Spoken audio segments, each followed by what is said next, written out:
నేను ఒకసారి కొన్ని వివరాలను చెప్తాను. క్లుప్తంగా వివరాలన్నీ 6 నేరాలు ఎలా చేశారో చెప్తాను. 6 ఇన్స్టెన్సెస్ ఇదే కేసులో నేను సైట్ చేస్తాను. న్యాయం ధర్మం బతుకున్నాయా లేదా అన్నది ప్రజాస్వామ్యంలో ఉన్న ప్రతి ఒక్కరూ కూడా ఆలోచన చేయమని కోరుతా ఉన్నా. ఆగస్టు 1వ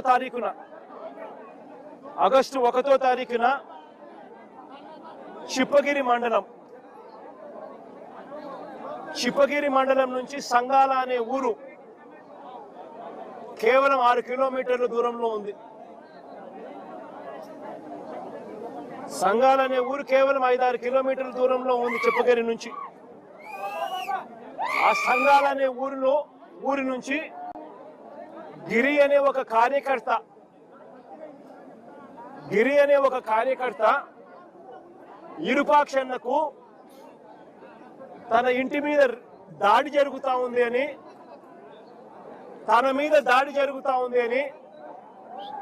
దాడి జరుగుతా ఉన్న తన ఇంటి ఫోటోను, ఇంటి వీడియోను సైతం ఎమ్మెల్యేకు తాను పంపించి 7:45 ఎమ్మెల్యేకి ఫోన్ చేశాడు. అన్నా, నా ఇంటి మీద దాడి జరుగుతా ఉంది, పరిస్థితి విషమంగా ఉంది, నన్ను కాపాడండి అన్నా అని చెప్పి ఒక కార్యకర్త ఒక ఎమ్మెల్యేకి 7:45 వీడియో పంపించి మరి తాను ఎమ్మెల్యేకి ఫోన్ చేసి సమాచారం ఇచ్చాడు.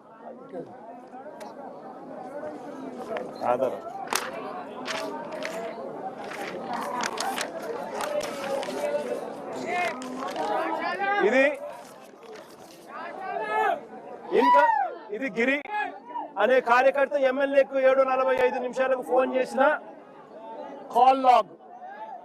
కాల్ హిస్టరీ, ఎమ్మెల్యేకి ఫోన్ చేసిన కాల్ లాగ్ 7:45 తాను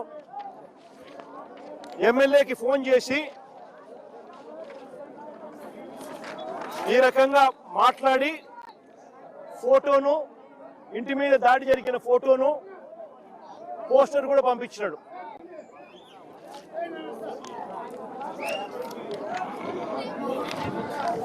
ఎమ్మెల్యే ఒక కార్యకర్త తనకు ఫోన్ చేసినప్పుడు అవి చూసినప్పుడు నివ్వెరపోయి ఎమ్మెల్యే వెంటనే చిప్పగిరి పోలీస్ స్టేషన్ ఎస్ఐకి 7:47 అంటే వెంటనే మాట్లాడిన తర్వాత 7:47 ఎస్ఐకి ఫోన్ చేసినాడు. మీ దగ్గర నుంచి సంగాల ఊరు ఇక్కడ నుంచి 5-6 కిలోమీటర్ల దూరంలో ఉంది, కార్యకర్త మీద దాడి జరుగుతూ ఉంది, పోయి కాపాడండి అని ఎమ్మెల్యే, ప్రజల చేత ఎన్నుకోబడిన ఎమ్మెల్యే ఒక ఎస్ఐకి ఫోన్ చేసి సమాచారం ఇచ్చినాడు 7:47. మళ్ళీ ఆ తర్వాత సిఐకి మళ్ళీ ఫోన్ చేశాడు.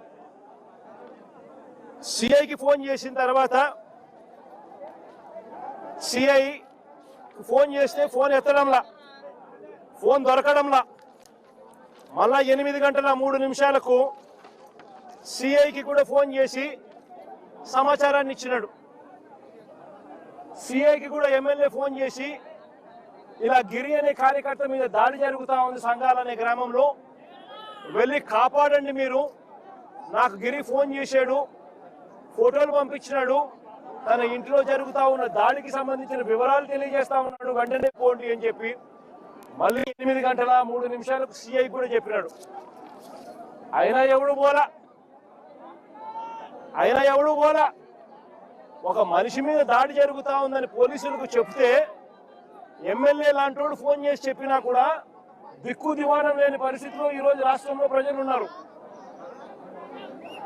ఎమ్మెల్యే కాదు, ఎవడు ఫోన్ చేసినా సిఐ అనేవాడు, ఎస్ఐ అనేవాడు పోవాల్సిన ధర్మం. అది ఎస్ఐ డ్యూటీ, సిఐ డ్యూటీ. ఎవడైనా కూడా నా ప్రాణం పోతా ఉంది, నా ఇంటి మీద దాడి జరుగుతా ఉంది అని చెప్పి తనకు ఏదైనా సమాచారం అందితే వెంటనే అక్కడికి వెళ్ళి కాపాడాల్సిన ధర్మం ఎస్ఐ మీద, సిఐ మీద ఉంది. అట్లాంటిది ఎమ్మెల్యే చెప్తే కూడా పోలా. ఎమ్మెల్యే చెప్తే కూడా పోకపోతే ఆ తర్వాత మళ్ళా 8:08కి అంటే మళ్ళా దాదాపుగా అరగంట తర్వాత 7:45కు తాను గిరి ఫోన్ చేసినాడు మొదటిసారి ఎమ్మెల్యేకి. మళ్ళీ 8:08కి మళ్ళీ గిరి ఎమ్మెల్యేకి ఫోన్ చేసినాడు. అన్న నా పరిస్థితి చాలా అన్యాయంగా ఉంది, నువ్వు రాకపోతే నేను ఇబ్బంది పడే పరిస్థితిలో ఉన్నాను, పోలీసులు ఎవరు నా ఇంటికాడికి వచ్చి నన్ను కాపాడే కార్యక్రమం జరగలేదు అని మళ్ళీ 8:08కి ఒక కార్యకర్త ఎమ్మెల్యేకి ఫోన్ చేస్తే ఇంతకు ముందు పోలీసులు ఎవరు పోని పరిస్థితి కనపడితే నేను అడుగుతా ఉన్నా ఎమ్మెల్యే అనేవాడు ఏం చేయాలా అని. ఎమ్మెల్యే అనేవాడు పోవాల్సిన ధర్మం కనీసం ఎమ్మెల్యే మీదకి లేదా అని అడుగుతా ఉన్నా. ఎమ్మెల్యే అనే మనిషికి మనసు మానవత్వం ఉంటుందా లేదా అని అడుగుతా ఉన్నా.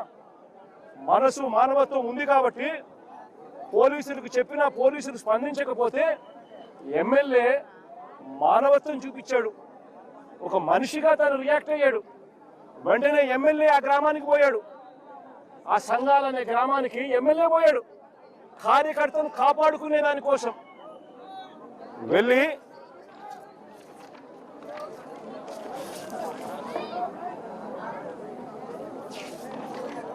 వెళ్ళి ఆ ఎమ్మెల్యే కార్యకర్తను కాపాడుకునే దానికోసం ఆ సంఘాల గ్రామానికి వెళ్ళడం అన్నది ఒక నేరమంట. అది మొదటి కేసు ఎమ్మెల్యే మీద పెట్టిన కేసు. చూడండి ఒకసారి, ప్రజాస్వామ్యంలో అక్రమ కేసులు ఏ మాదిరిగా పెడతా ఉన్నారు అనంటే ఈ చంద్రబాబు నాయుడు గారి వెన్నుపోటు పాలనలో, కుట్రల పాలనలో ఏ రకంగా ప్రజలు హింసించబడతా ఉన్నారు అనంటే అక్రమ కేసుకు నిదర్శనం ఇది. ఎమ్మెల్యే మీద పెట్టిన మొదటి కేసు ఇది. ఎమ్మెల్యే అక్కడికి వెళ్ళిన తర్వాత ఆ ఎమ్మెల్యే ఆ సంఘాల గ్రామంలో సద్దుపరిచి గిరి అనే ఆ పిల్లోడిని తన కారులో ఎక్కించుకొని ఈ గ్రామంలో ఇప్పుడు వద్దు నువ్వు ఉండడము, మళ్ళా ఏం చేస్తారో ఏమో, నాతో పాటు వచ్చేసేయి అని చెప్పి ఎమ్మెల్యే ఆ గిరిని ఎక్కించుకొని తన కారులో తాను నివాసం ఉంటా ఉన్న తన ఇంటికి తీసుకొని పోయే కార్యక్రమం చేశాడు చిప్పగిరిలో. ఆ గిరిని ఎక్కించుకొని ఎమ్మెల్యే మళ్ళీ తిరిగి ప్రయాణం అవుతా ఉండగా దారిలో నేమకల్లు అనే గ్రామం, దారిలో మరో గ్రామం నేమకల్లు అనే గ్రామం. ఈ గ్రామంలో దారి కాచి ఎమ్మెల్యే మీద మళ్ళీ దాడి చేశారు. ఎమ్మెల్యే మీదనే ఏకంగా దాడి చేశారు. ఎమ్మెల్యే తమ్ముడు శ్రీరాములు చెయ్యిన కొట్టారు.